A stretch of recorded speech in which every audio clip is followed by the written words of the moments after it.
जैसा कि हम देखते हैं आजकल यंग हार्ट अटैक काफ़ी कॉमन होते जा रहे हैं। 20 साल 30 साल 40 साल के युवा अचानक हृदय बंद होने से मृत्यु हो जाती है। तो मैं आज डॉक्टर रुद्रदेव पांडे, हृदय रोग विशेषज्ञ, सुवीर हॉस्पिटल जयपुर, इसके बारे में महत्वपूर्ण जानकारी दूंगा। जैसा कि देखा है, हार्ट अटैक्स यंग के अंदर आजकल बहुत बड़े हैं। नई पीढ़ी के अंदर यंग हार्ट अटैक्स ज़्यादा कॉमन है। हमारे देखते देखते ही हमने देखा, जब डीएम कर रहे थे उस टाइम, कि 50 साल से कम बहुत रेयरली कोई पेशेंट्स आता था, लेकिन 10 साल के अंदर अंदर ये सिनेरियो चेंज हो गया है। आजकल मेजॉरिटी ऑफ द पेशेंट है 30 से 50 के बीच में ज़्यादा आते हैं।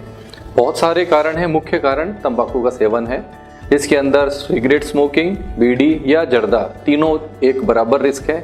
सारे के सारे घाव क्रिएट करते हैं, केमिकल्स होते हैं उसके अंदर और उसके ऊपर क्लॉट बन जाता है। ये मुख्य कारण होता है। तो यंग्स के अंदर बड़े अटैक ज़्यादा कॉमन है। तो आज की तारीख में यदि कोई भी यंग पेशेंट्स भी आता है तो उसको नेग्लेक्ट नहीं करें। चेस्ट पेन होता है तो मुख्य कारण क्या रहा?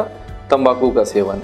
इसके अलावा स्ट्रेस बहुत बड़ा कंट्रीब्यूशन होता जा रहा है। तनावपूर्ण जीवन है, जिसके कारण बीपी फ्लक्चुएशंस बहुत होती हैं, और हल्का सा भी प्लाक मतलब कोलेस्ट्रॉल डिपॉजिट्स आपकी आर्टरीज के अंदर है हार्ट की, तो उसके ऊपर घाव क्रिएट हो सकता है ब्लड प्रेशर फ्लक्चुएशंस के कारण, और क्लॉट बन जाता है। तो 2 कारण मेन ये रहे। तीसरा है डायबिटीज़ भी आजकल बहुत तेज़ी से बढ़ रही है, क्योंकि मोटापा भी बहुत तेज़ी से बढ़ रहा है। इनका मुख्य कारण मोस्टली अपनी सेडेंट्री लाइफस्टाइल होती जा रही है, और जो खाना खाते हैं जंक फूड्स वगैरह, ये सारे कंट्रीब्यूशन ओबेसिटी के हैं, वो भी बढ़ रही है। हाइपरटेंशन भी बढ़ रही है और शुगर भी बढ़ रही है। ये सारे के सारे रिस्क फैक्टर हैं यंग हार्ट अटैक के अंदर। डायबिटिक्स में साइलेंट अटैक्स बहुत कॉमन आते हैं। तो इतने सारे कारण यंग हार्ट अटैक्स के हैं। इसके अलावा कोविड का भी एक मानते थे, उस टाइम थोड़े से पेशेंट्स बढ़े थे, लेकिन आज तक एविडेंस नहीं है कि ये कोविड लिंक है या कोविड की वैक्सीन लिंक है। तो तनावपूर्ण जीवन, इसके अलावा खान पीन में पेस्टिसाइड्स, केमिकल्स का भी कंट्रीब्यूशन एक माइन्यूट कंट्रीब्यूशन है। लेकिन यदि ओवरऑल बात करें तो 1 नंबर पे तंबाकू का सेवन आता है, जो 70 से 80% कंट्रीब्यूट करता है। अदर रिस्क फैक्टर में 2 नंबर पे आता है डायबिटीज़। उसके अलावा तनावपूर्ण जीवन, खान पीन, मोटापा, ये सारे रिस्क फैक्टर होते हैं। जितने ज़्यादा ये रिस्क फैक्टर हैं आपकी लाइफ में, उतना ज़्यादा हार्ट के अटैक के आने की संभावना है। और ये लंबे प्रोसेस है। स्टेबल एंजाइना जिसको बोलते हैं, चलते टाइम दर्द होता है, वो भी कंट्रीब्यूट करते हैं लॉन्ग टर्म के अंदर। सपोज 50-60 साल पे यही रिस्क फैक्टर आपको कंट्रीब्यूट करेंगे। नॉर्मल हार्ट डिजीज़ जो बोलते हैं, प्रोग्रेसिव एज रिलेटेड डिजीज़ को भी ये जल्दी कर देते हैं। तो ये 4-5 रिस्क फैक्टर में से जितने ज़्यादा रिस्क फैक्टर आपके हैं, उतने ज़्यादा आपके चांसेस हैं हार्ट अटैक आने के, या लंबे टाइम के अंदर स्टेबल डिजीज़ एंजाइना जिसको बोलते हैं वो आने के। स्टेबल एंजाइना मतलब चलते टाइम दर्द होना, रुकते टाइम ठीक होना। वो कोलेस्ट्रॉल डिपॉजिट्स के कारण होता है मुख्यतः। धीरे धीरे कोलेस्ट्रॉल बढ़ता जाता है, और आर्टरीज जो हार्ट की होती हैं, 3 आर्टरीज होती हैं, वो सिकुड़ जाती हैं। तो वो चलते टाइम दर्द करती हैं, बैठे टाइम नहीं होती है।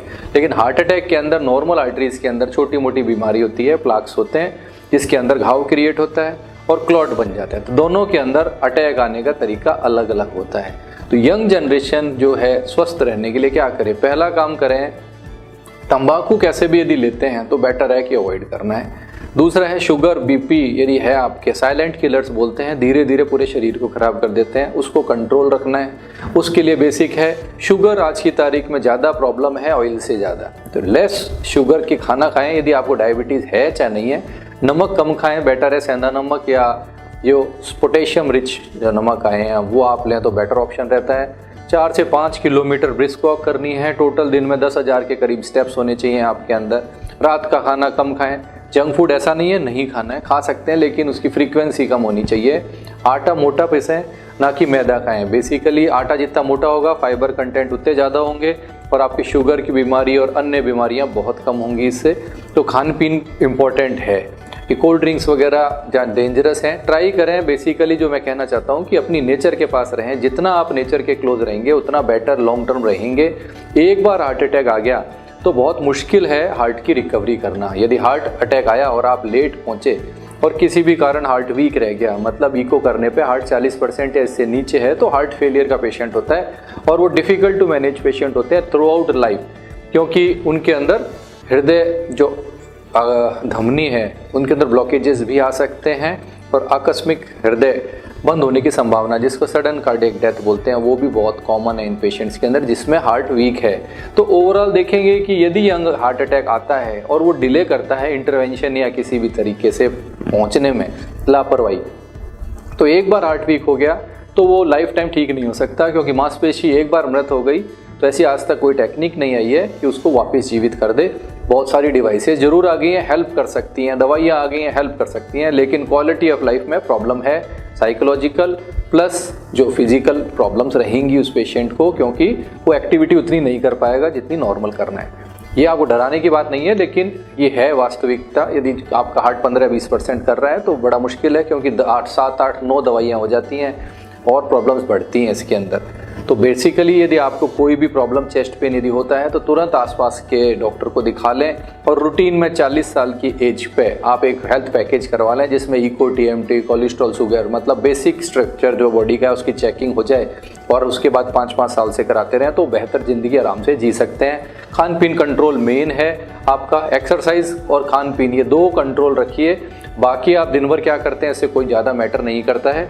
इम्पॉर्टेंट है कि आप इन दोनों जो बताई गई सजेशंस हैं इस पर अमल करते रहेंगे तो यंग हार्ट अटैक्स कुछ हद तक कम कर सकते हैं।